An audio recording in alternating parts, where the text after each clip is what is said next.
السلام علیکم ورحمۃ اللہ وبرکاتہ۔ عزیز طلبہ، امید ہے آپ سب خیریت سے ہوں گے۔ آج ہم اسلامیہ سلسلہ نمبر 7 برائے جماعت ہفتم یعنی کلاس 7 کے اسباق میں سے قرآنی دعائیں اور مسنون دعائیں، یہ سبق ہم پڑھیں گے انشاءاللہ تعالی، اور اس کے ساتھ ساتھ مسنون دعاؤں کی اقسام۔ یہ آج جیسا کہ آپ کے بورڈ پہ آپ بورڈ پہ دیکھ رہے ہیں، یہ انشاءاللہ ہم پڑھیں گے۔ سب سے پہلے اس کو سمجھنا ہے کہ قرآنی دعائیں اور مسنون دعائیں کون سی ہیں، کس کو کہا جاتا ہے، قرآنی دعائیں کون سی کہلاتی ہیں، مسنون دعائیں کون سی کہلاتی ہیں۔ تو عزیز طلبہ، اللہ تبارک و تعالیٰ نے قرآن کریم میں انسانوں کو بہت سی چیزوں کی ہدایات کی ہیں، بہت سے احکامات عطا فرمائے ہیں، بہت سی باتیں سمجھائی ہیں۔ تو وہاں دعا مانگنے کا طریقہ اور اس کے الفاظ بھی بتائے ہیں۔ لہٰذا جن دعاؤں کا ذکر قرآن کریم میں آیا ہے ان کو قرآنی دعائیں کہا جاتا ہے۔ جن دعاؤں کا ذکر قرآن کریم میں آیا ہے ان کو قرآنی دعائیں کہا جاتا ہے، جیسے ربنا آتنا فی الدنیا حسنۃ وفی الآخرۃ حسنۃ وقنا عذاب النار، یہ سورہ بقرہ میں، تو یہ قرآنی دعا ہوئی۔ اور بعض قرآنی دعائیں آپ اسلامیات سلسلہ نمبر 5 میں آپ پڑھ بھی چکے ہیں، ٹھیک ہے جی، امید ہے یہ بات واضح ہو گئی ہوگی۔ اب دوسری بات کہ مسنون دعائیں وہ کس کو کہا جاتا ہے؟ تو قرآن پاک کے بعد اسلام میں درجہ کس کا ہے بھائی؟ حدیث کا، سنت کا مرتبہ اور مقام ہے، یعنی حضرت صلی اللہ علیہ وسلم کی باتیں، آپ کے ارشادات اور آپ کے اعمال، جو آپ نے اعمال کیے وہ۔ تو حدیث شریف میں بھی بہت سی دعاؤں کا ذکر آیا ہے، تذکرہ آیا ہے، اس کے الفاظ بھی آئے ہیں، حضور اقدس صلی اللہ علیہ وسلم نے سکھائے ہیں، جیسے آپ بیت الخلاء جانے کی دعا، بیت الخلاء سے نکلنے کی دعا، کھانے کی دعا، کھانے کے بعد کی دعا، رات کو سونے کی دعا، صبح اٹھنے کی دعا، مسجد میں داخلے کی دعا، مسجد سے نکلنے کی دعا وغیرہ وغیرہ۔ تو یہ ساری دعائیں جو احادیث میں آئی ہیں، جو حدیث شریف میں جو ذکر کی گئی ہیں، ان دعاؤں کو مسنون دعائیں کہا جاتا ہے، ٹھیک ہے۔ تو یہ بات بھی آسان سی ہے، کوئی مشکل بات نہیں ہے، یہ بات بھی آپ امید ہے کہ سمجھ گئے ہوں گے۔ اب مسنون دعاؤں کی اقسام آپ بورڈ پہ دیکھ رہے ہیں، مسنون دعاؤں کی اقسام کتنی قسمیں ہیں اس کی؟ تو عزیز طلبہ، اس کی 3 قسمیں ہیں۔ سب سے پہلے آپ دیکھ رہے ہیں بورڈ پہ مخصوص عمل کی دعائیں، پھر اس کے بعد مخصوص وقت کی دعائیں، اور پھر اس کے بعد جامع مسنون دعائیں۔ اب مخصوص عمل کی دعائیں، اس کا کیا مطلب ہے؟ یہ کون سی دعائیں ہیں؟ اس سے مراد وہ دعائیں ہیں جو کسی خاص کام کے ساتھ ہیں، یعنی کسی کام سے پہلے پڑھی جاتی ہیں یا بعد میں پڑھی جاتی ہیں یا کام کرتے وقت پڑھی جاتی ہیں، یعنی گویا کہ وہ عمل کے ساتھ مخصوص ہیں۔ کوئی عمل ہو رہا ہے، ہونے والا ہے یا ہو چکا ہے، تو اس وقت وہ دعا پڑھی جاتی ہے۔ جیسے مثال کے طور پر کھانا کھانے سے پہلے کی دعا،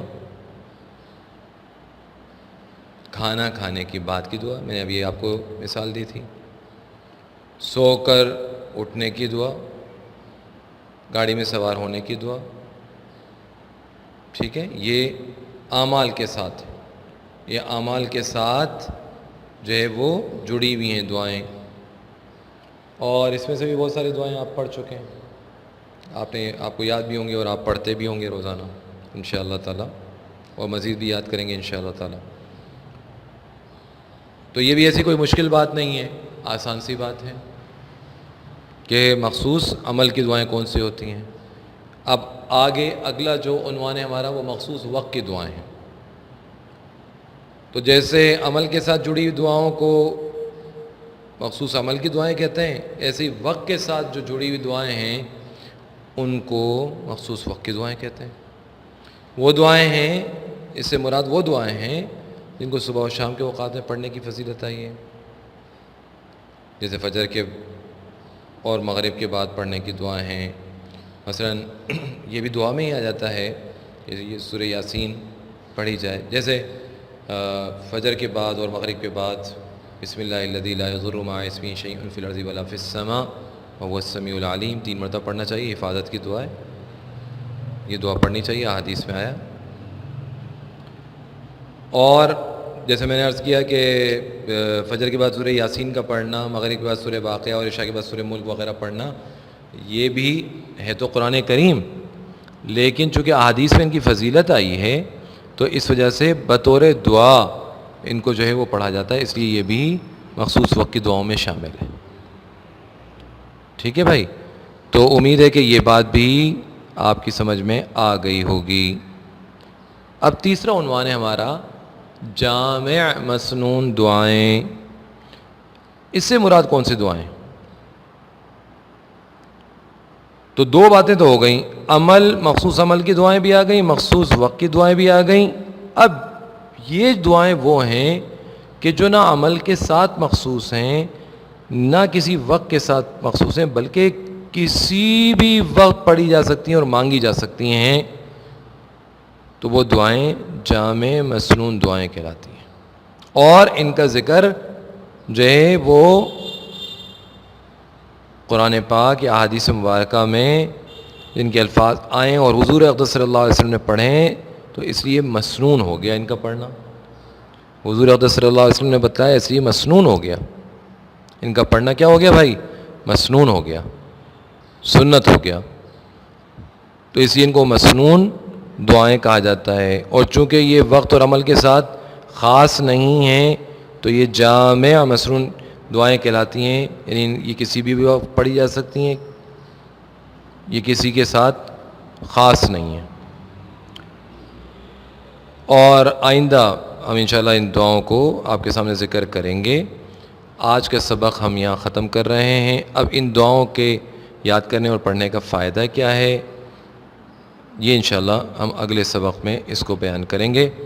آج کا سبق سمجھانے کے اعتبار سے ہم نے مکمل کیا، امید ہے کہ آپ کی سمجھ میں آ گیا ہوگا۔ اب ہم اس سبق کی بلند خوانی کریں گے۔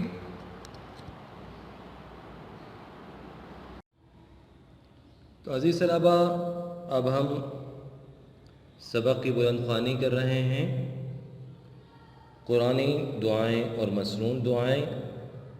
قرآنی دعائیں، اللہ تبارک و تعالیٰ نے قرآن کریم میں جہاں انسانوں کو اور بہت سی چیزوں کی ہدایت کی ہے، وہاں دعا مانگنے کا طریقہ اور اس کے الفاظ بھی بتلائے ہیں۔ لہٰذا جن دعاؤں کا ذکر قرآن کریم میں آیا ہے ان کو قرآنی دعائیں کہا جاتا ہے۔ بعض قرآنی دعائیں آپ اسلامیات نمبر 5 میں پڑھ چکے ہیں۔ مسنون دعائیں، قرآن کے بعد اسلام میں حدیث اور سنت کا مرتبہ ہے، یعنی حضرت صلی اللہ علیہ وسلم کی باتیں اور عمل۔ حدیث شریف میں بھی بہت سی دعاؤں کا تذکرہ آیا ہے اور اس کے الفاظ بھی بتلائے گئے ہیں۔ حدیث میں ذکر کی جانے والی دعاؤں کو مسنون دعائیں کہا جاتا ہے۔ مسنون دعاؤں کی اقسام۔ مسنون دعائیں 3 قسم کی ہیں۔ نمبر 1، مخصوص عمل کی دعائیں۔ اس سے مراد وہ دعائیں ہیں جو کسی خاص عمل یعنی کام سے پہلے یا بعد میں یا وہ کام کرتے وقت پڑھی جاتی ہیں، جیسے کھانا کھانے سے پہلے کی دعا، کھانا کھانے کے بعد کی دعا، سو کر اٹھنے کی دعا، گاڑی میں سوار ہونے کی دعا وغیرہ وغیرہ۔ اسی طرح اس طرح کی بہت سی دعائیں آپ اسلامیات نمبر 5 پہ پڑھ چکے اور یاد کر چکے ہیں۔ نمبر 2، مخصوص وقت کی دعائیں۔ اس سے مراد وہ دعائیں ہیں جن کو صبح و شام کے اوقات میں پڑھنے کی فضیلت آئی ہے، جیسے فجر اور مغرب کے بعد پڑھنے کی دعائیں۔ اسی طرح مثلا فجر کے بعد سورہ یاسین، مغرب کے بعد سورۃ الواقعہ اور عشاء کے بعد سورۃ الملک وغیرہ پڑھنا، یہ مثلا دعاؤں میں شامل ہے۔ نمبر 3، جامع مصنون دعائیں۔